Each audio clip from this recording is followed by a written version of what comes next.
Assalamualaikum warahmatullahi wabarakatuh. Halo Sobat Cuan, apa kabar? Semoga sehat selalu dan banyak rezeki. Hari ini hari Senin, tanggal 7 Agustus tahun 2023. Saya akan melakukan prediksi pergerakan harga market emas hari ini.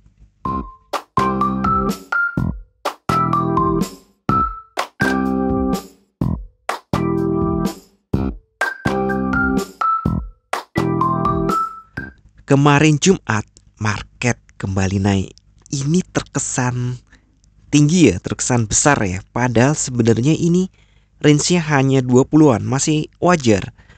Hanya saja kemarin kecil sih ya, yang hari Kamisnya. Oke, kita bahas lagi. Kita lihat dulu untuk satu jamannya dalam satu hari. Oke, ini adalah candle 1 jam. Dan dimulai di sini jam 6 pada pagi hari. Sebenarnya market rata-rata air aja. Gelombangnya tidak besar. Tapi seperti yang sudah saya peringatkan sebelumnya, hari Jumat kemarin adalah non-farm payroll yang biasanya terjadi turbulensi. Nah, kita lihat ya, pada saat non-farm payroll ini terbentuk low, kemudian balik naik lagi ke harga tertinggi, kemudian sideways lagi. Nah, range antara terendah dan tertinggi ini hanya terjadi di rentang 2 candle ini, masing-masing 1 jam. Bahkan sebenarnya pergerakannya itu hanya sekitar 1 jam. Jika ingin lebih jelas lagi, kita ke 30 menit. Nah, di sini mulai jam 19.30 terjadi gelombang, kemudian di jam 20 masih lanjut, jam 20.30 masih lanjut. Berarti sebenarnya pergerakan utamanya hanya di 1,5 jam ini. Nah, untuk melihat berikutnya ini, kita rentangkan lagi, kita lebarkan lagi ke 4 jam. Nah, ini adalah candle 4 jam. Kita lihat ya, mulai jam 12 malam hari Kamis, itu sebenarnya harga sideways, menunggu momen ini, menunggu momen non-farm payroll. Nah, kita kembali ke satu hari. Hari ini bagaimana? Oh ya, saya rekaman ini sebelum market buka. Saya rekamannya sebenarnya hari Minggu malam. Jadi belum ada candle pre-market seperti biasanya muncul ya. Jadi saya duga-duga saja, karena kalau saya buat hari Senin beneran, itu mungkin agak kesiangan karena saya tidak bisa melakukan rekaman jam-jam subuh seperti hari biasanya. Saya subuh harus sudah on the way to Semarang karena saat ini saya di Magelang. Oke, kita kembali ke sini. Nah, candle ini seperti yang saya bahas sebelumnya, ini hampir menyerupai candle doji karena bodinya sangat tipis dan memiliki upper dan lower shadow. Ya, walaupun range-nya hanya belasan ya, tidak cukup lebar untuk dibilang pergerakan harga normal, tapi sideways. Nah, seperti biasa jika terjadi downtrend, kemudian ada doji, ada pantulan naik. Tapi ini saya kurang suka. Kenapa? Karena ada low yang lebih rendah daripada low doji ini. Jadi sebenarnya kekuatan sellernya masih ada. Ya, kalau diukur memang ini adalah tekanan ke atas, ini dianggap sebagai kekuatan buy.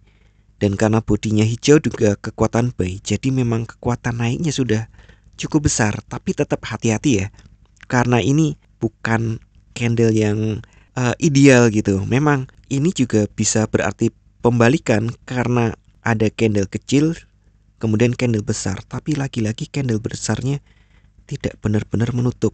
Kita perhatikan ya, tidak benar-benar menutup. Jadi ini tidak terlalu valid. Ya, harapan naik tetap sudah cukup besar. Apalagi untuk stokastik RSI juga sudah oversold dan mulai bersilang. Ada harapan market kembali naik. Kemudian untuk secara fundamental, hari ini tidak ada rilis data yang cukup penting untuk diperhatikan. Jadi ini support resistennya saya ubah dulu. Jadi untuk support resisten hari ini, sekali lagi saya belum ada gambaran pre-market. Jadi bayangan ini masih meraba-raba banget. Sepertinya sih hari ini untuk normal, pergerakan normalnya itu antara 19.30 sampai 19, ya 60 lah. Kalau 50 sini terlalu dekat. Tapi saya siapkan support resistennya masih di, untuk resisten satunya ada di 1960. Saya pikir itu resisten yang ideal.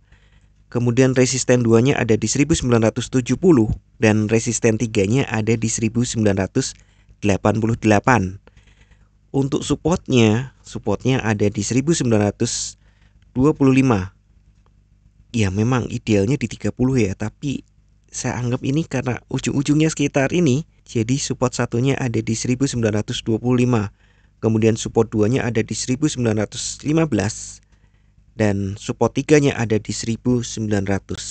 Saya pikir ini angka-angka ini cukup realistis semua. Hanya kita lihat market maunya apa. Apakah dia benar-benar memantul naik, ataukah ini hanya koreksi dari penurunan ini untuk lanjut turun. Pak, kok nggak ngasih arahan yang tepat? Ya, ini masih cukup abu-abu bagi saya. Walaupun lagi-lagi saya masih pegang buy. Hanya saja untuk jangka panjang itu memang sudah cukup netral.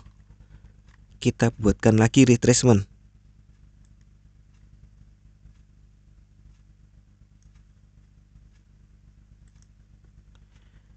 Ya, jadi kemarin sudah melewati resisten ini ya.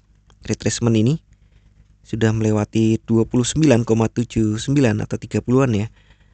Batasannya ini, dan jujur ya banyak saya dan angka ini tidak semuanya memunculkan untuk retracement di angka 78,6% ya.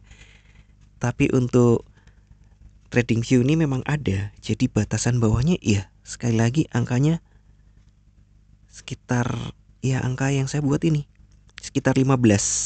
Makanya untuk jangka panjang ini sudah cukup netral karena sudah melebihi 50% dan bahkan nyenggol di 61,8%. Nah, ini benar-benar abu-abu. Tapi sekali lagi saya pikir tahun ini masih akan naik. Masih ada angka-angka lebih tinggi. Di luar kalender ekonomi itu memang ada kabar Rusia sekali lagi membatalkan perjanjian tentang ekspor biji-bijian karena dia menganggap bahwa hak dia pada perjanjian itu diabaikan. Jadi Rusia dipersulit untuk ekspor, maksudnya kan untuk dilemahkan gitu ya oleh Eropa. Salah satunya dengan memutus akses bank dari Rusia dengan akses bank yang dimiliki oleh Eropa yang sebenarnya memang yaitu menguasai dunia gitu. Sebagian besar dunia pakai akses bank dia. Dan Rusia sebenarnya nggak minta banyak, dia cuma minta untuk ekspor gandum itu berarti bank yang digunakan untuk pembayaran ekspor gandum dari negara-negara pembeli disambungkan lagi aksesnya. Tapi ternyata Eropa culas ya, nggak mau melakukan itu. Jadi Rusia membatalkan perjanjian ekspor biji-bijian itu. Dan serunya lagi, dia menjanjikan biji-bijian murah kepada negara-negara pembeli terutama di Afrika. Nah, Eropa nggak terima. Nah, ini culasnya. Dan dengan pembatalan perjanjian ekspor biji-bijian ini memang cukup mengganggu rantai pasokan bahan makanan. Hati-hati yang suka mie instan, mungkin harganya mau naik lagi. Ini bahkan dianggap akan ya menimbulkan krisis pangan. Dan ini agak khawatir juga. India juga menghentikan ekspor beras. Ya, Indonesia belum 100% swasembada beras loh ya, hati-hati. Konon negara kita yang ngaku saudara serumpun gitu dengan kita itu mulai kesulitan untuk itu. Bahayanya nanti beras-beras dari terutama Sumatera diselundupkan ke Malaysia, ya otomatis kita kekurangan lagi. Kayak kasus waktu minyak sawit, yang karena minyak sawit di luar negeri mahal, diekspor semua, kita kekurangan. Oke, seperti biasa, bijaklah dalam bertransaksi. Atur volume transaksi Anda agar sesuai dengan kekuatan dana Anda, dan siapkan risk management agar jika ternyata harga bergerak tidak sesuai dengan prediksi atau posisi terbuka Anda, maka Anda bisa segera melakukan antisipasi secara cepat dan tepat. Oke, sekian dulu informasi dari saya. Semoga kita semua cuan hari ini, lancar, berkah, manfaat, dan tetap sehat. Amin. Wassalamualaikum warahmatullahi wabarakatuh.